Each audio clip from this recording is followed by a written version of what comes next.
Okay.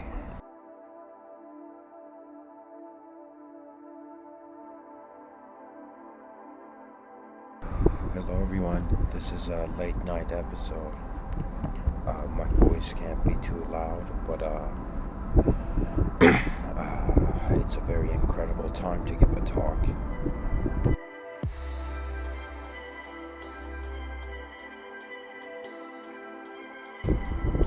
And it's also very windy. If the music is too loud, please let me know.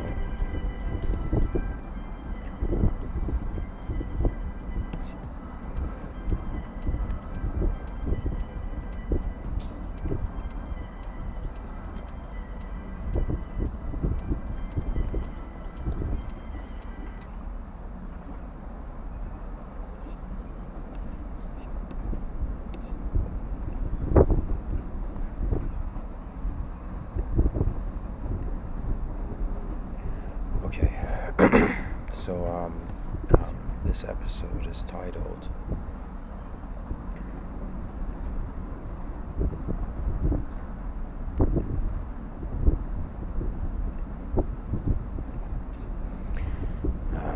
sorry guys, I'm trying to find the right song. So this episode is titled When the Inner Life Surpasses the Lifetime. And so in the subtitle I have written the speed of racing realities. And so I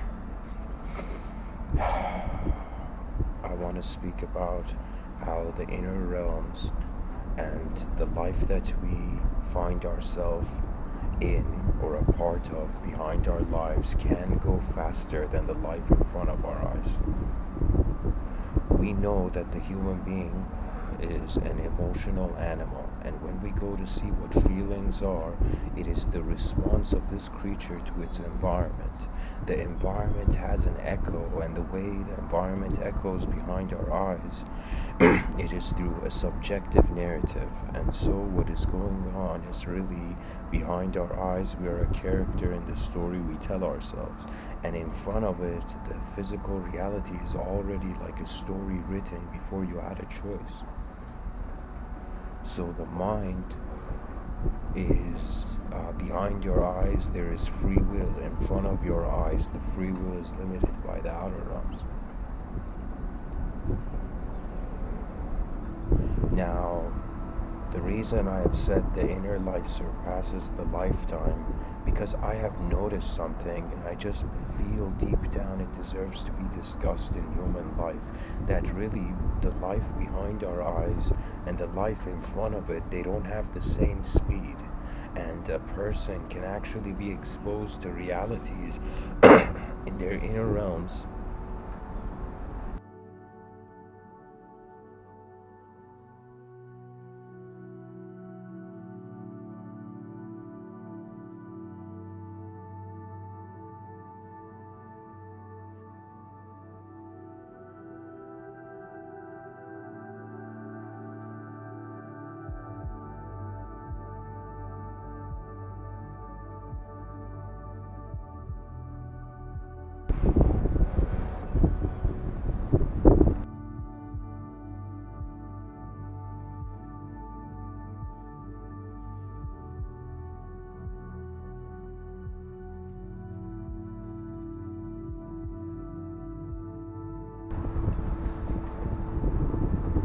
excuse me, the person can be, where was I going with this? Pretty much the speed of the inner life can be faster than the outer life, and the inner life can update, it can change, and in some sense there's a sort of ideological teleportation going on. You know, back in the day when there was no such thing as knowledge or history, the human being had no choice. It was a purely self-created entity. What I mean by this is that the inner realms were going at a certain pace. You know, there was no intervention from a book. There was no intervention from television. There was no intervention from any sort of information outlet. At most, maybe you accessed a few conversations throughout the day, and that was a lot of knowledge for the mind back in the day. So the inner realms can change. Anyone tells you a story that if for a moment your mind can fathom that character in that story, and then there comes empathy.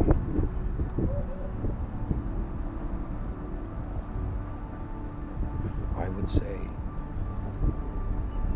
that there was a time where I felt I had lived a life behind my eyes, like a fulfilled lifetime. So this is kind of strange, but imagine, so this is hilarious. So imagine there's the mind and then there's the body, okay? And your inner life is the story you have been telling yourself, or the way you have told yourself as a character behind your eyes, and in front of your eyes is just physical reality going at its own pace.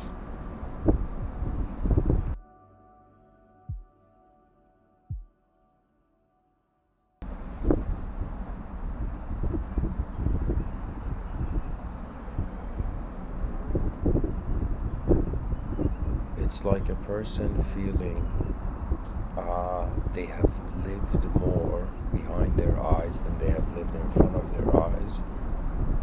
And then another manner of it is living more in front of your eyes than behind your eyes. When a person lives behind their eyes, they are not actually an embodied entity. They are a space of attention, and the image changes.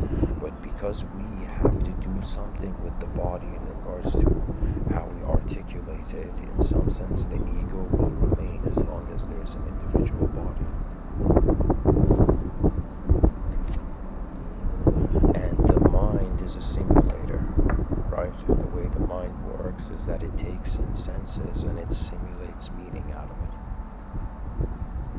And so I'm just trying to say that a person's inner life can give them the emotion of their outer life, in the sense that you could live, for example, 30 years on this planet, but you could suddenly feel, in regards to perception, maybe you have lived 90 years, right? So in the inner life, the person feels completely different, only in the sense of what they have been exposed to, or the type of realism that has found them, right? That means if I was to close my eyes and somebody said, "Hey, Mr. Within, what do you see?" And so if I was to open my eyes and somebody was like, "Mr. Within, what do you see?" The answer would be different. And the answer of the first question, behind the eyes, what I see, is I am actually the seer. Right? So something hilarious is that we're looking for truth through nouns and verbs and through image association. But when we go to see the mind and we keep it, that's why we can't define the mind really, because it is the definer. It is the one, it is where it's all starting for the human idea.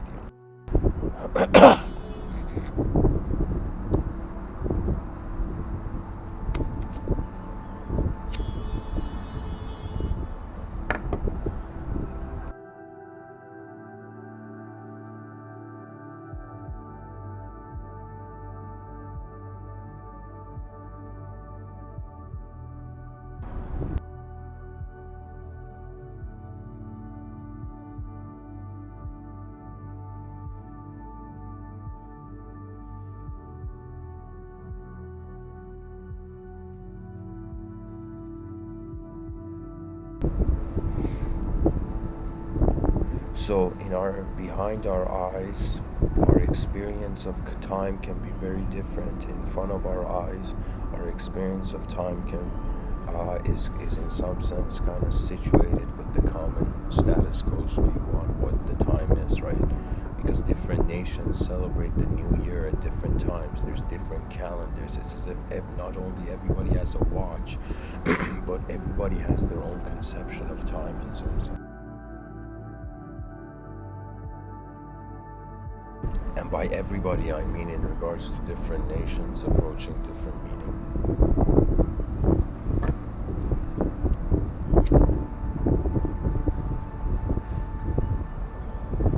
I have, in this life, felt that I have internally died, not only in dream states of like having dreams where I have died in those dreams, And what tends to happen in the dream state, at least where I have died, is that my attention remains, but the body becomes disassociate.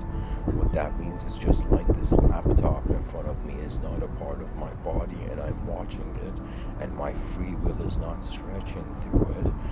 In the dream state, the way I experience, in some sense, a death, this is in the dream state, in a dream, was that in some sense the moment when it happened, I was simultaneously there, but I was not there as a body anymore, right? So the challenge of human life is to discover how you are beyond the body while you're in one.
As a subject, usually, even in society, people are told they can be anything, they can do anything. But as an object, in some sense, everybody is bound by the domain that they exist in. To experience the mind, to truly move as a subject, think of it this way, think of it that the mind and body are two worlds or two events. Excuse me. Are two events that are simultaneously taking place. So every human being right now on this planet, they have their inner world happening and they have an outer world. Now, let's say the inner world and outer world, they're both at a 50% speed, right? They're both equal. So the person has no consideration of an inner or outer world. They're like, I'm just one person. Just like how if you were to cover one of your eyes, you would go off balance. Similarly, if we don't consider we're an object, have an objective component or subjective component, it's like we're running with one eye open, right?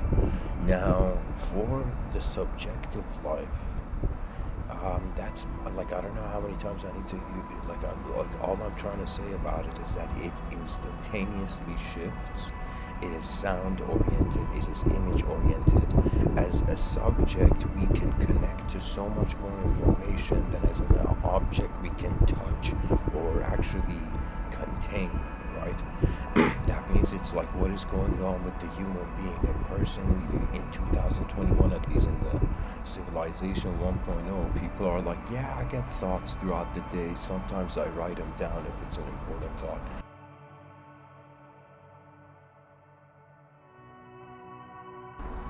But really what is going on is that we are witnessing, alongside our physicality, the manipulation of the physicality by the whim of an invisible free will.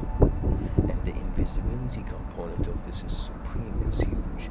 What that means is in your inner life, you can play with the future, you can play with your past, in the present, you can visualize, But I'm telling you, after you have played with your past and you have played with your future, that means you have experienced your imagination, which has an imagination, something in relation to the future. We imagine it, we visualize it, think of it, but when it comes to memory, it is previous events that has happened. That means every person behind their eyes, it's literally like a giant archive of real and unreal imagery.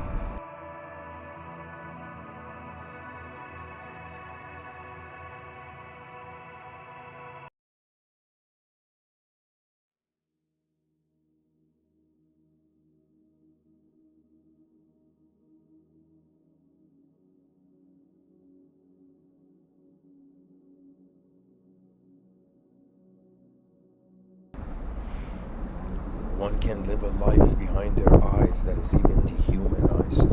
I wouldn't recommend it, but certain ancient practices do.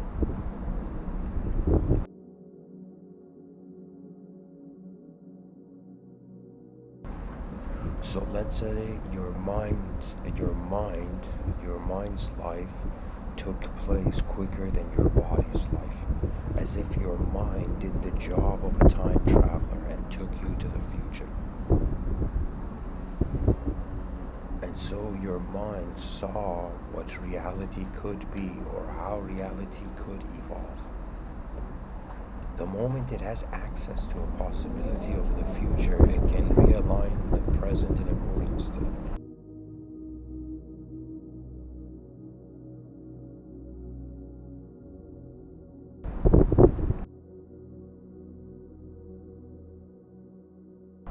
If we realize the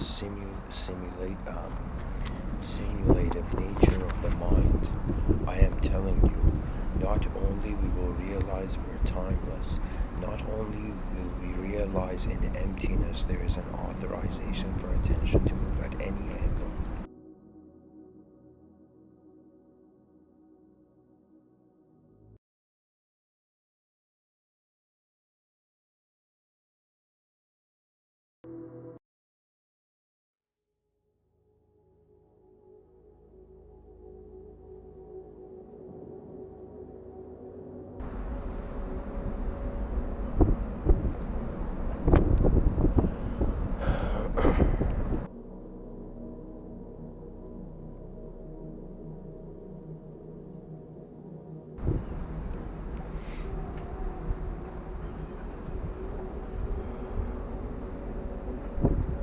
And you know, what's funny is I just realized all of human progress has been with tools and techniques that have arrived from the inner realms. Matter doesn't have a purpose, and awareness that is temporarily active does.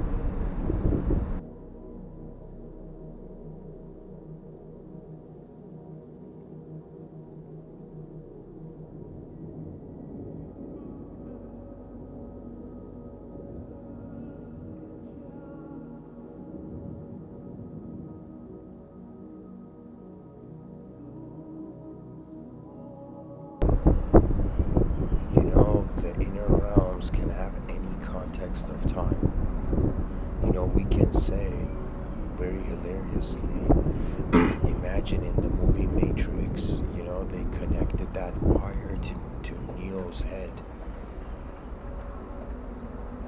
And instead of Neo being teleported to the Matrix, his consciousness, imagine that thing is in his head, but he doesn't go into the Matrix and he imagines the Matrix.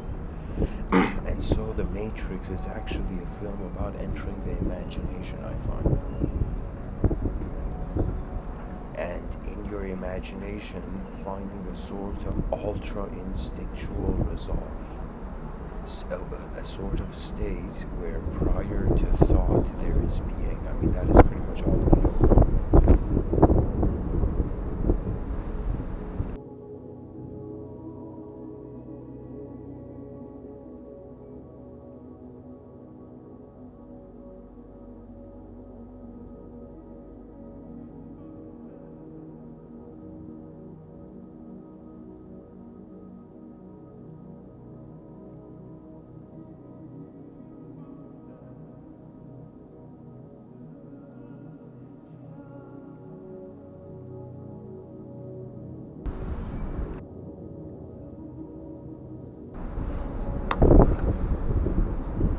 You know, the environment is ultimately an energetic expression. That means everything right now is energy, and in some sense, even light hitting our eyes, that's an energetic relationship.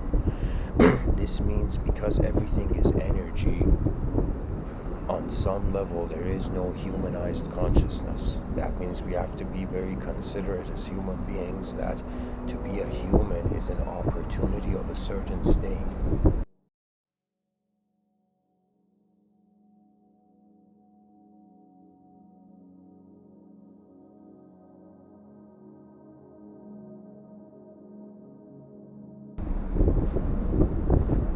There's a story I want to share with the listeners. It is a story ascribed to Buddha, and it's a very heavy story. And so it's Buddha sharing with his disciples a story of how he remembered a past life where he was in hell. And he was in hell, and it was him and this other person, and there was this heartless guard. And this guard in hell would punish, in some sense, anytime they slacked off, there would be suffering inflicted upon them. Until one day, because this is the past life, this is technically before the Buddha was the Buddha. And so the person he was there in his past life in hell, he, in some sense, the Buddha is saying this, like, the Buddha says that, he says,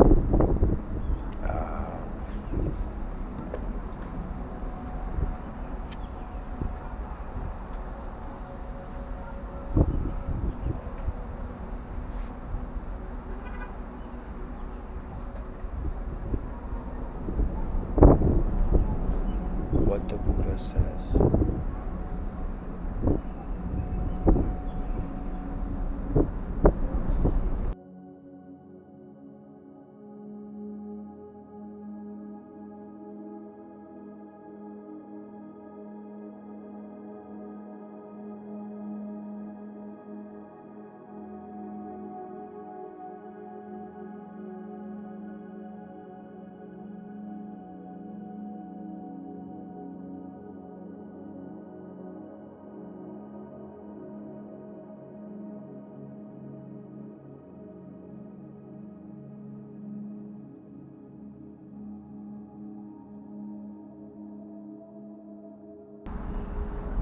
The Buddha.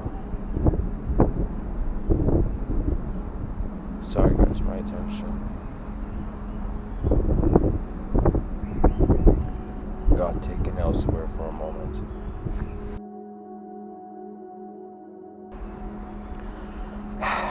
The Buddha, the person he was in that hell,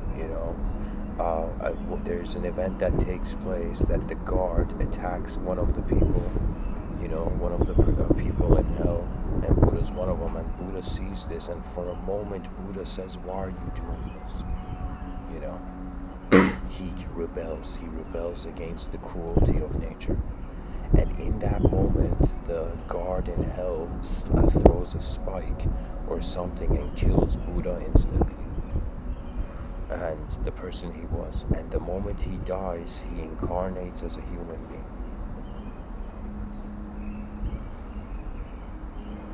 And of course, this is just a story from Buddhic thought, but the whole implication of the story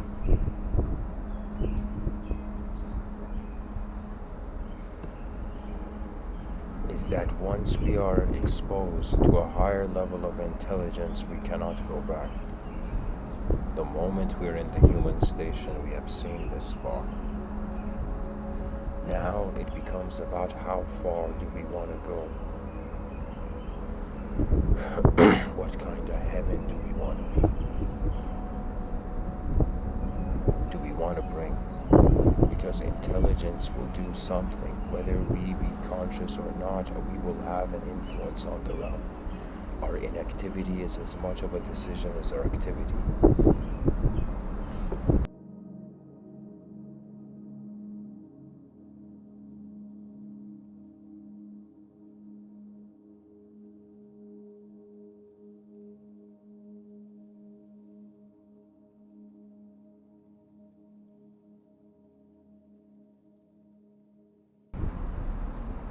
So in our inner life, because the mind created the concept of time doesn't apply, and it is a thoughtless state. It is the attributeless witnessing state in your inner realms. Now in your inner realms, because it's a very advanced simulating engine, this simulating engine can in some sense poetically, or I would say in some sense try to visualize what reality is. There are moments in my life where I just close my eyes and I just pay attention to the inner realms, and in some sense you can in some sense engage, have a relationship with thought form that is not that it's a separate thing from you, it is is an extension of the intelligence that we are. That means behind our eyes, the way our body is our attention. That means what moves in the inner realm is that the world moves in our attention. But in the outer realms, we move in the world. Our attention is shifted by external situations.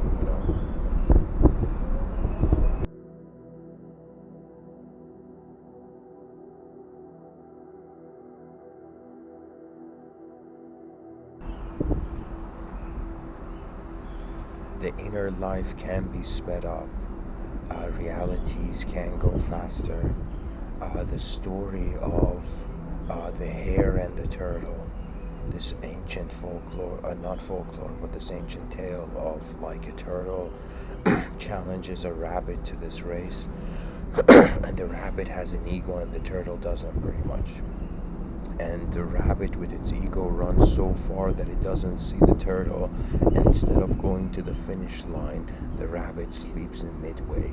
The rabbit suddenly wakes up and Reese notices the turtle's footprints, and as it runs to cross the finish line, the turtle gets there first. And it's this notion of how the ego takes the long way, but the simple continuity, of intelligence, it doesn't take the long way. Now let's imagine this relationship of the turtle and this rabbit, are in some sense the relationship of the mind and the body. And we can say there are moments that the mind could run quicker in its inner realms, further ahead, and wait there. And the body, like a turtle, catches up, or the body, like a turtle, can go past if the person doesn't change their belief system.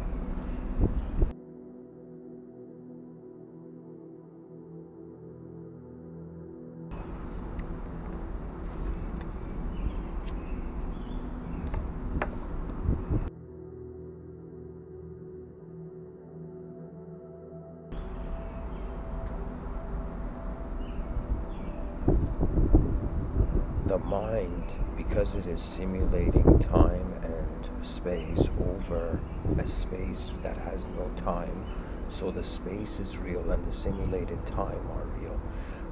And this is where the conflict of the linguistic simulation begins. Now here's the challenge. This is something that I don't know. Don't think that I can be an expert on a collective intelligence. I can just be somebody who has spotted a giant walk in a forest and is kind of like giving a podcast about it.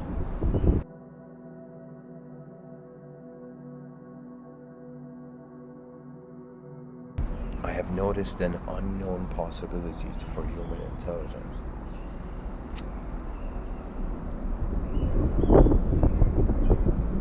And I would say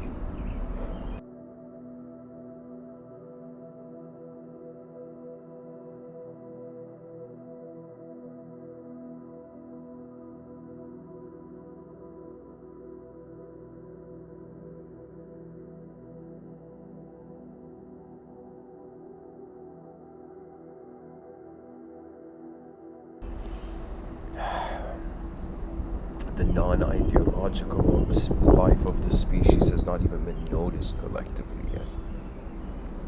Sometimes I think I was born too soon, or in some sense, the world hasn't realized it's been changing.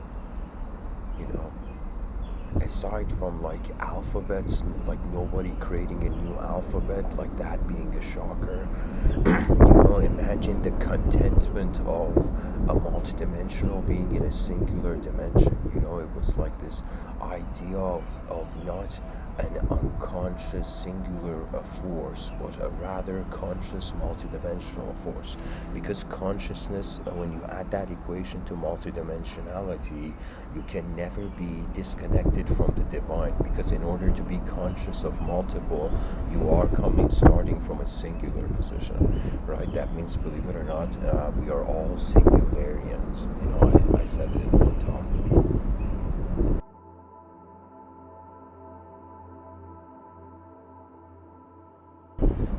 There are those who perceive emptiness, they are the voidists, Then there are those who perceive reality as a singular phenomenon or singular intelligence, they're the singularians,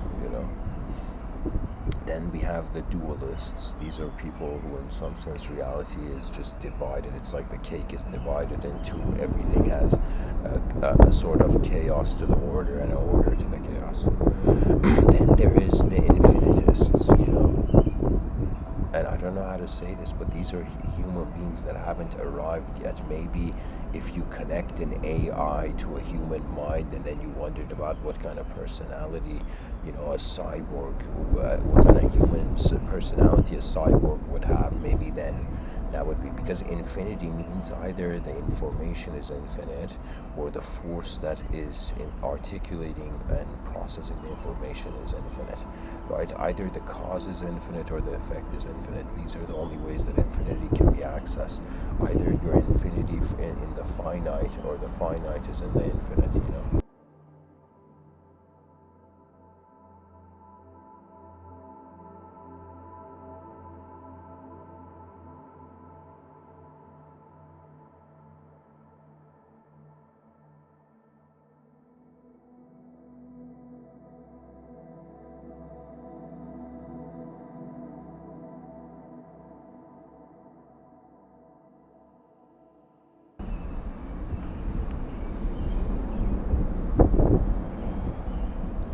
One's inner life, as it speeds up, what tends to take place is that the outer realms stop becoming the source of meaning and the inner imagery becomes real. So the more the biological body is still and silent, the faster the inner realms move.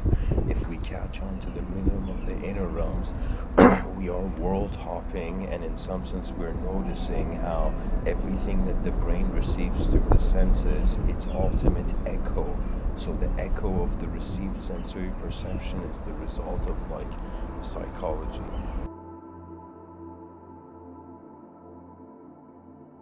Sorry, it's not the result of the psychology, it's the inspiration of the psychology.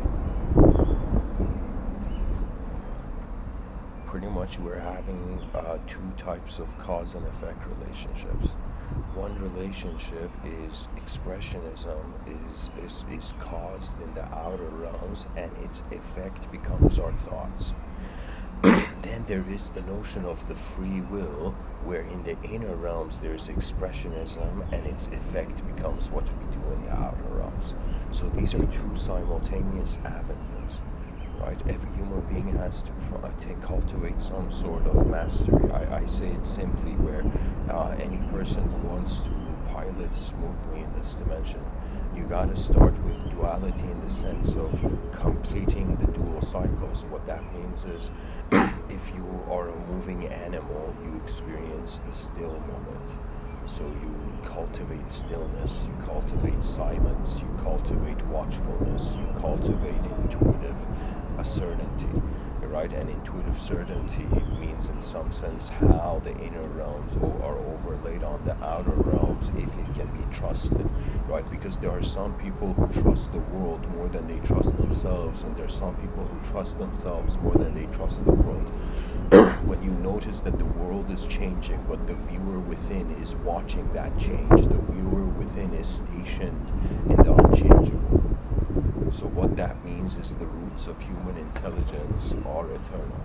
So we are an eternal phenomenology, some eternal phenomena noticing itself in a singular way. Now this opens up a very huge challenge for our species, because if there is another dimension, and it's as if we have been living underwater alongside all the animals on this planet, and suddenly our head is above water, and we are noticing that the winds of evolution are pushing forth, it means we have to acknowledge the interference of another dimension.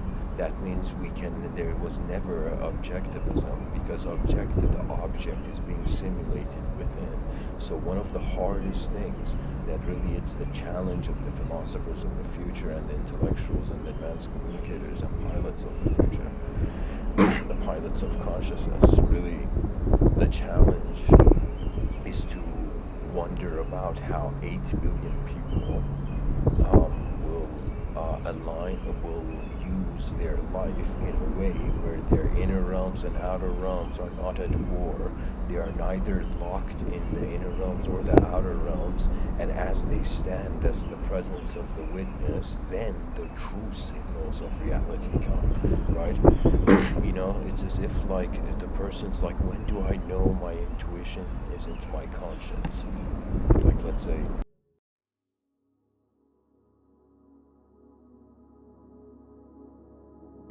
someone was to ask that, I would say conscience has to do with familiarity. Intuition arrives when the unknown arrives.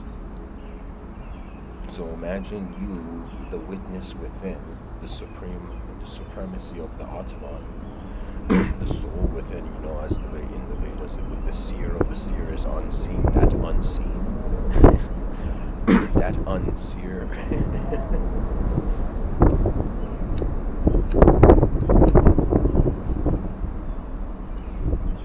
That witness within is like a general, and its commanding officers are the known universe and the unknown universe. The first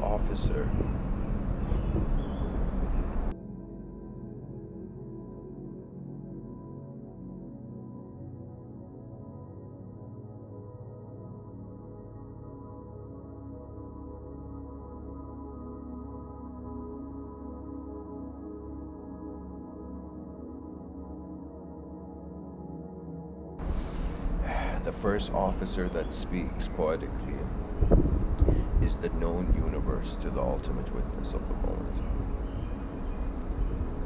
The known universe, its greatest teaching, if I was to treat like my life as if I have had two senseis, the known and the unknown, I would say from the known sensei, from the known universe, what I have learned is that it's doing its own thing. This is simply it. That it's this giant system that whatever a person desires about it or expects about it, it will inevitably go on doing its own thing.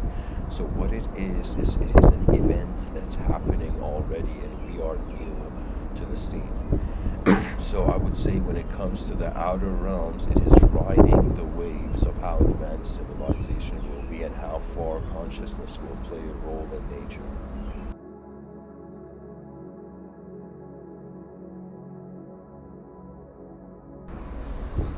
You know what it is? It's like this. It's like, imagine somebody sculpting a statue and then that statue coming alive. Now imagine the earth sculpting a creature and that creature becoming alive. Like, there's something so peculiar about how we are consciousness right now that I don't even know what I can say about it.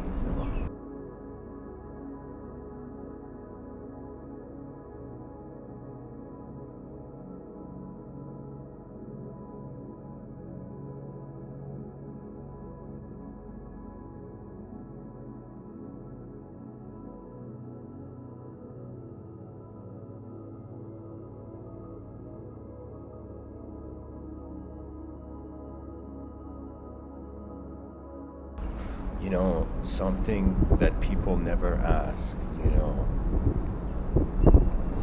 is in some sense what the temperature of thought is, right? Let's say somebody thinks of a sunset, it's like, what is the temperature of that image in the inner realms?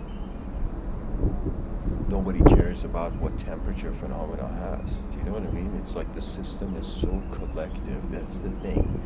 Sometimes I feel our analytical component to our intelligence is the alien, in the room.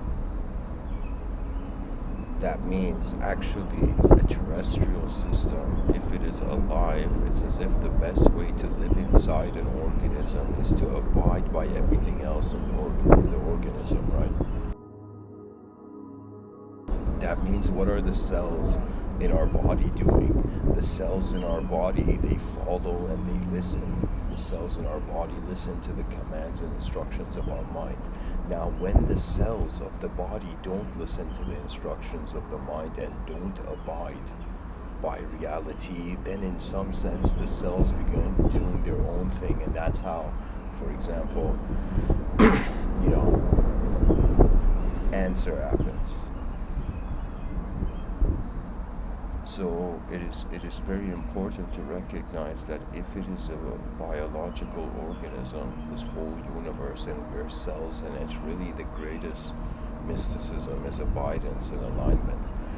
But if we also recognize that we can work with the world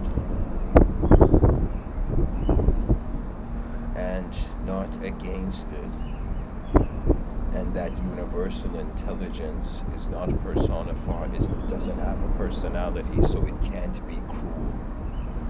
And if it's compassionate, it's because we are.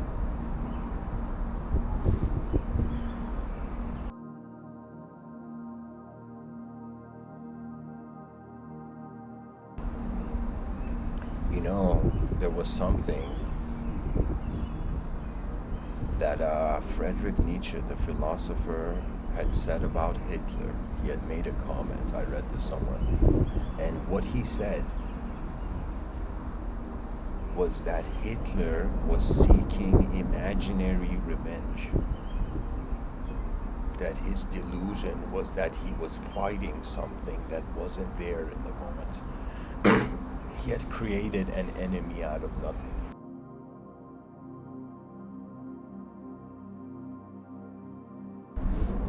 And so, when we think about what is imaginary, it is what is real it is fathomable behind our eyes, but it's not fathomable in front of our eyes. Like one of my biggest dreams is to be alive until that day where gravity rooms, like anti-gravity rooms, are made. Can you imagine, being tired, coming home, and jumping into the air, into this empty room, and it's like an anti-gravity room. You don't need a bed. Your body doesn't have to, lie down on a board and you sleep like that. Your body can hover in the air and you can sleep like that. No pressure. So an anti-gravity room, I think that would be one of the best things, that one of the first things we need to create, like a very incredible technology that will revolutionize culture.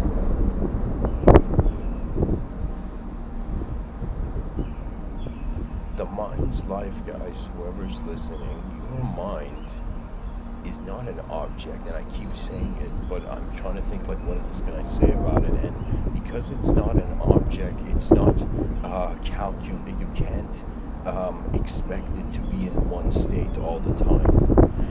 That means when I look at my coffee cup from this morning, it's the same coffee cup, but when I look at my mind, I don't have the same mind. It's like every stimulus, everything in the environment that is happening has a relationship with everything that is happening behind my eyes.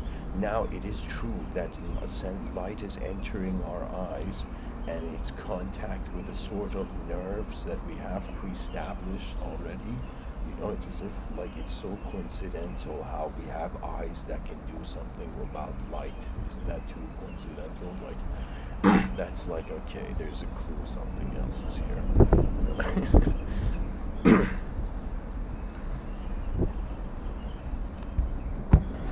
Our eyes are honestly a stargate.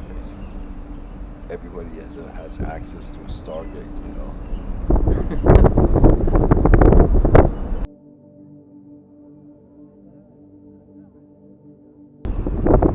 And somebody may say, Mr. Within, what are the eyes a stargate to? The eyes are a stargate between a conditional universe and an unconditional universe, or better yet, a conditional space and an unconditional space. In an unconditional state, any thought can be simulated. Just look at what's happening now. I'm saying words, and people are listening, and when people listen, these words have an image to them. So it's just sound alone evokes image. My real name is Amin, and so many people, when they've said I mean, in a sentence, I mean this, I mean that, right? I've heard it as if it's my name, and my head's turned, just automatically.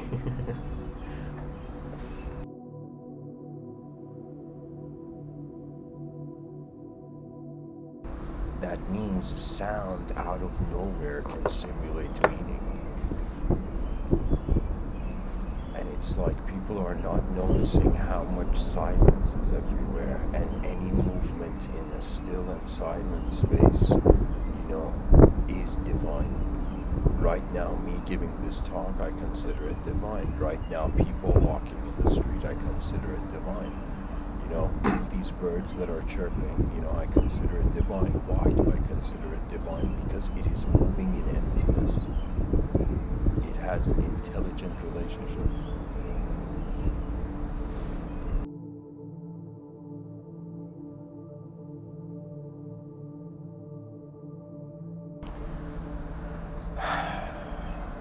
It's just experiential exposure.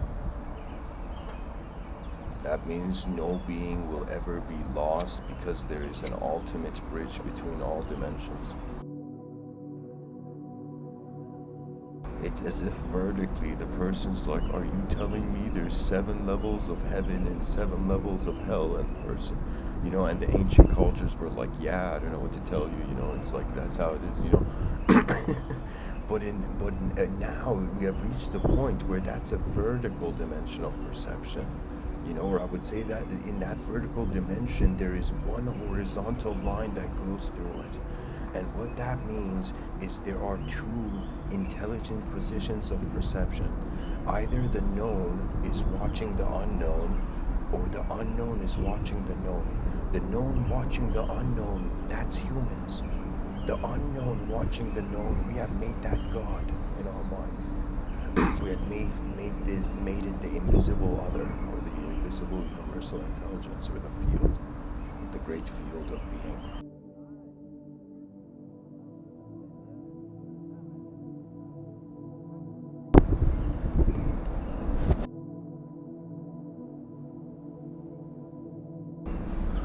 So many people stretch their bodies, but so many people don't stretch their minds.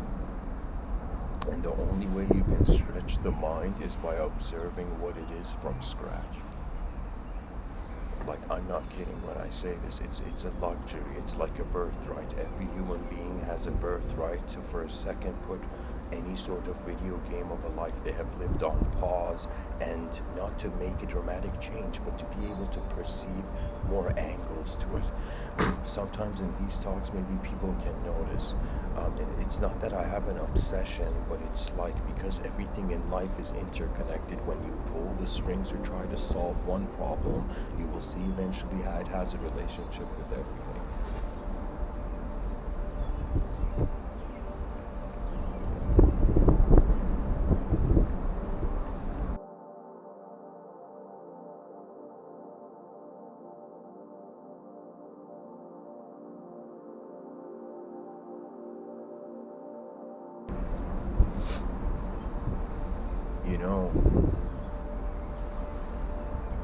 The heart beats alone,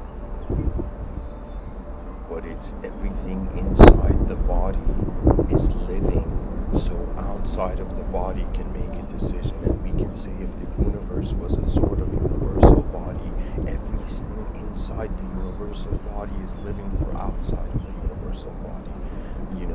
And so we are reaching a very unique time. I think it's literally a moment where the dimensions are all collapsing. And I'm being poetic here, but what I'm saying it in regards to a metaphysical context is that, let's for a second say that the human being was a pawn and there's bigger chess pieces on the chessboard. Now if we were to see the relationship of the bigger chess pieces, it's as if at some point in the universe a checkmate has happened. Imagine a sort of universal war has ended. Right? Because the universal war has ended, imagine a paradigm of new thought. Or imagine like how back in the day, in medieval times, when a cruel king died, everybody, could suddenly relax in town,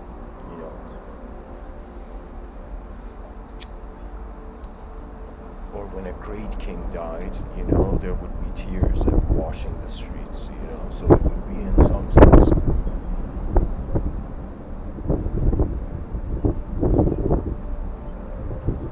change imagine how the attention accepts authority on an existential level.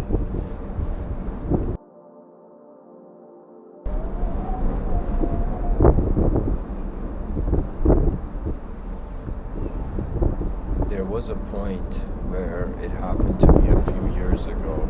It's something I haven't shared often at the time. I mean, I think in a few talks I pointed to. But I felt I had completed a lifetime in my inner realms, and I was even experiencing the after phase, where I reached a point in my life where right now I'm in the post of this decision, post phase of this decision. But what it was is I reached a point in my inner realms where I had to choose, I would say I had to choose my outer realms being more important or my inner realms. And when I chose my inner realms being more important, that means for a second I was like, I love you, humanity, but the eyes go beyond the human form. So when I had that kind of moment, I reached the point where something pulled me back. Something brought me back to the significance of the outer realms, you know. So what it was the decision was to stop living as an idea. So I would have pretty much lived as an daily antenna, but an antenna without presupposition, an antenna that is just moment to moment, kind of like a raw Sufi dervish back in the day. You know, human beings that just roamed the world, and the moments they would find themselves in, it was as if the moment would call them forth. It wasn't even something that they had to decide. They were in the divine rhythm, right? We hear like stories like this in ancient mysticism. But I would say in modern times, there's just something, you know what it is? It's as if like, imagine hilariously in Chinese thought, they had this concept that some beings gave up their ascension, and so in the world they were given like a noble birth. And it's as if, imagine you're a traveler, I'll say this, that you're about to ascend, and just before you ascend, you see a chess move that can be made in the outer realms very quickly, and then it would be as if a promise of the work that will continue. That means the aim is not to seek perfection. The aim is to create a backup system, you know, that will seek perfection, you know. Pretty much the effort of the species to keep its hope alive, because life is not just a cruel place, it is also a meaningless place. In an instant the world can become meaningless, you know.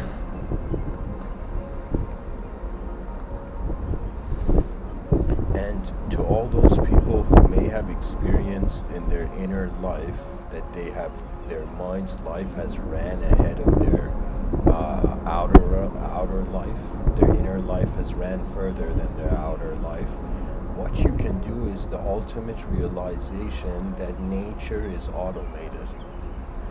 Because the attention can go, you know, that means imagine the inner realm was had a sky as endless as the outer realms, and you could fly into that sky till the end of time, endlessly becoming aware of various thought streams, you know, as if the outer realms shares the geometry and the inner realms uses that geometry in comparison to everything else it has been exposed to, and reanimates.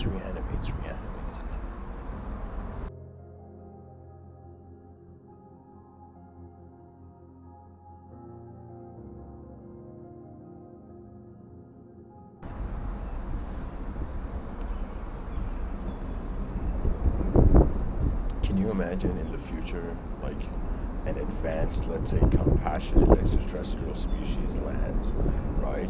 And we human beings are so oblivious that we're like, oh my God, that's the sign from God, you know, and we all go towards the aliens, right? And then the aliens are like, why are you guys so happy to see us? You don't even know what kind of aliens we are, you know? Somehow, let's say the aliens can't communicate with us. And we're like, you're divine, you're a sign from the divinity, you're an unknown within the universe. universe, you have to be a sign from God, and the aliens chuckle and they're like, no, no, no, no, no, it's not that we are God. It's just that there's greater universal orders and our eyes may be more open to it. That means I would say the difference from those potentially standing in the Andromeda galaxy and those standing in the Milky Way galaxy is not in the inner realm. There's an equality in all realms, but in the outer realms there is the inhibition of form. So I would say that there's multi-presence in other places that in the human how would I say it? Like, I don't know what it's like meditating in outer space, but I know that when a human being fathoms reality and life, the pressures of the system are felt. Like, you cannot ignore the body and its information. That's why the best thing is, in mysticism, you quickly accept the physical circumstance. When you accept the physical circumstance, it doesn't affect the inner realm, right? Because you've accepted it. It's like, it is what it is. Your attention can move on. And when you accept certain moments, certain inner events in your reality in accordance to your outer realms, they become freed. And when they become freed, your attention can reanimate. And eventually, when you realize the mind is hopping from self to self to self to self to self, at some point you're like, who's doing the hopping? And you suddenly get a glimpse beyond the linguistic simulation. And I think maybe some of the subscribers of this channel maybe have experienced that when I talk, because I try to kind of like love language as I break it.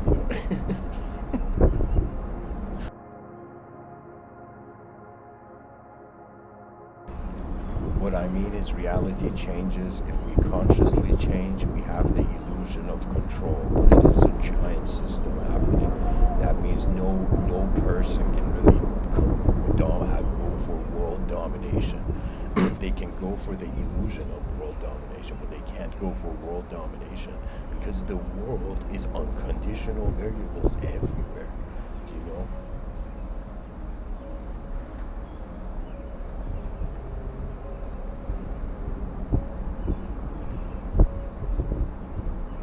It's honestly about how far as a species we care to be intelligent while we're alive. To open up the inner realms in the educational system. That means I can't wait for the future educational system to literally be designed like a tree, and all knowledge goes through two branches, the known and the unknown.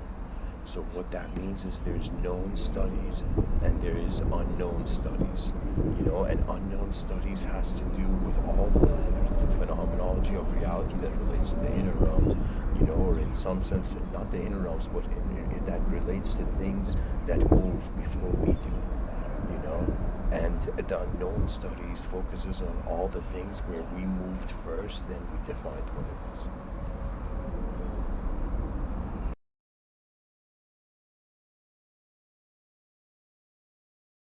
Everything in reality can update.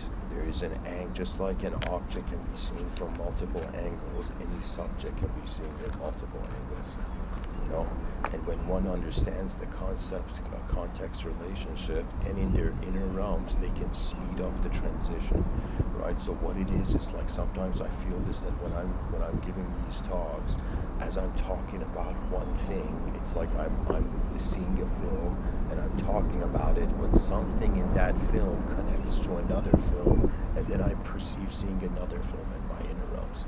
So it's literally a sort of inner realm teleportation through how the geometry from different angles branches out. Because everything can literally, what it is? Everything's like a point and endless lines can be put in it.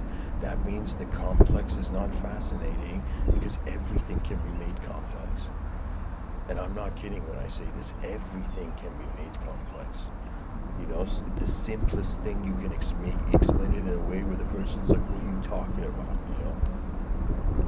You could say to someone who, let's say, has never never been introduced to geometry,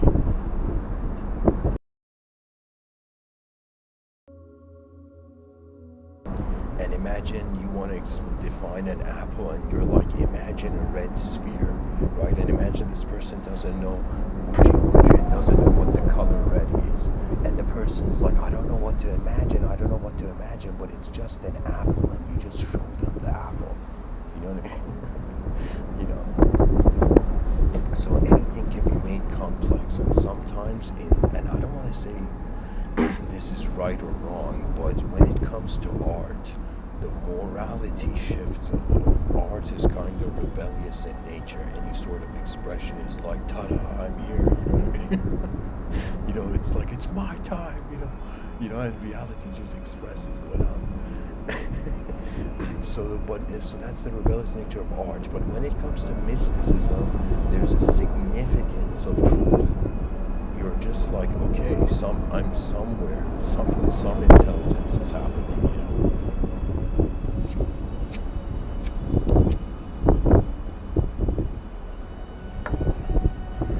I would say that right now, I find we are all in the trenches of the language wars. In the outer realms, we have attained a level of civility that our ancestors did not have, but in our inner realms, the savagery that our ancestors had is still echoing. And so, I think everybody should do this, and it's very playful, and I want everybody listening for a second, just as a sort of, guided meditation, by the way. Anybody listening, wherever you are, just close your eyes, just be still, and for a second wonder if you were a king or a queen, what kind of throne you would be sitting on. And I just want you to imagine, just in your inner realms, with whatever ability, that if suddenly in some possible reality you just became a king or a queen of something, you would notice that you're standing at the highest point of a system, right? You're standing as the pilot of a system. Now, I want you to imagine there are 8 billion kings and queens on this earth. And these 8 billion kings and queens, each have their own inner kingdom that they are a king and queen of. They have an inner realm where they, in some sense, are aware of their walls of their kingdom. So each king and queen has to, in some sense, enter the outer realms, and through a new liberty, a new honor, as if we are like, okay, there's the whole human angle of things, but from a sort of hilarious, philosophically street smart, dehumanized angle, what would be the possibility? That means when I talk about an advanced civilization, usually I'm talking about one that has the human idea in consideration. But if we were to make an advanced civilization for example, technology,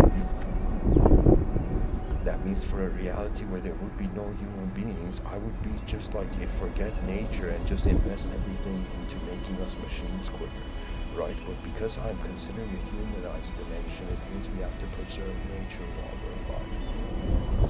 It means our earliest ancestors, the earth,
Sorry guys, had to take care of something.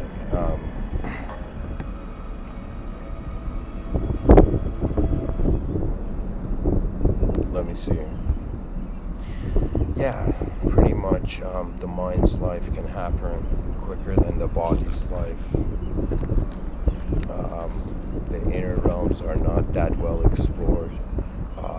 Before I gave these talks, I feel nobody was saying the word inner realms, and that has to change. We have to acknowledge the mind's space, and we can't just say we have a mind and have no clue what a mind is. I mean, that's just ignorance.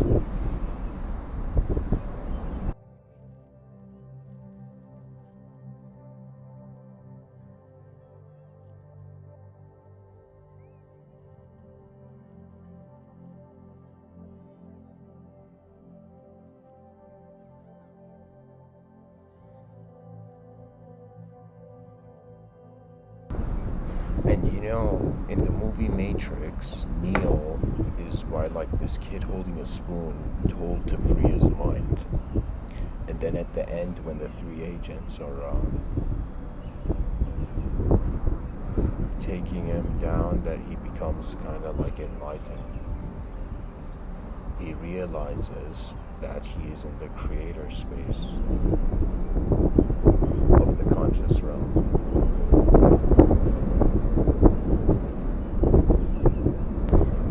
And Morpheus is like, free your mind, Neo, we're all waiting, man. The whole director of the film is also waiting, free your mind quicker.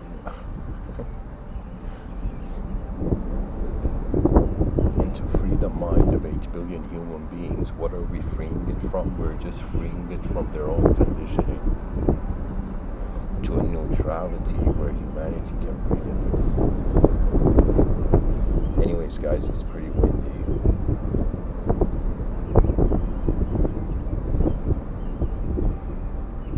Like a part of my face is freezing, But this is all a sign of duality. I would say, I'll say one thing about the subtitle. When I say speed of racing realities, in the inner realms, one can, for example, I sometimes do this where I make my distractions my education. And what that means is, like, when somebody goes to study, they get distracted and their attention goes to the distraction.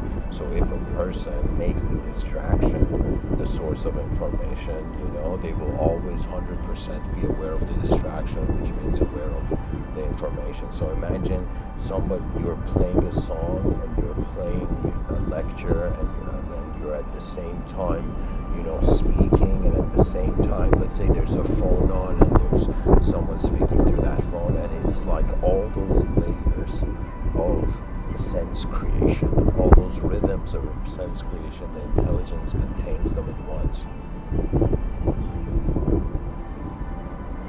So we are so advanced that we are actually holding, you know what it is? It's like the mind is like a kaleidoscope. One thing from the outer realms can suddenly fragment into multiple things.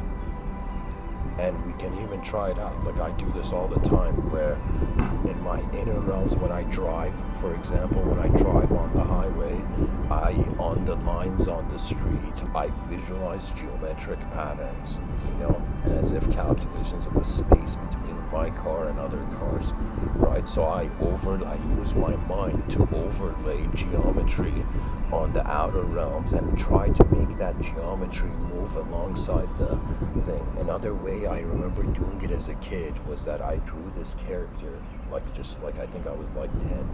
I drew this character, and then I was in a car looking outside of a window, and on the curb of this road, on the curb side of this road, there was this kind of metallic fence, and I just visualized this character I had drawn on a piece of paper running on that metallic fence. I remember this when I was young. And so that was a way where the inner realms was overlaying itself upon the outer realms. That means I was aware I was existing. I was aware that I had a thought or an image or a sort of inner realm film strip, And so I was aware of both of these at the same time. And that awareness of both of them at the same time is the attributeless. So when human intelligence gets to a point where we're wondering about the attributeless, that's the right path, you know. And so even if the inner life surpasses the lifetime, ultimately it would just clarify the mind-body dualism. So the person's like, oh, my body is moving in this way. Oh, my mind is moving in this way. And oh, my soul is watching the whole thing from the beginning before time.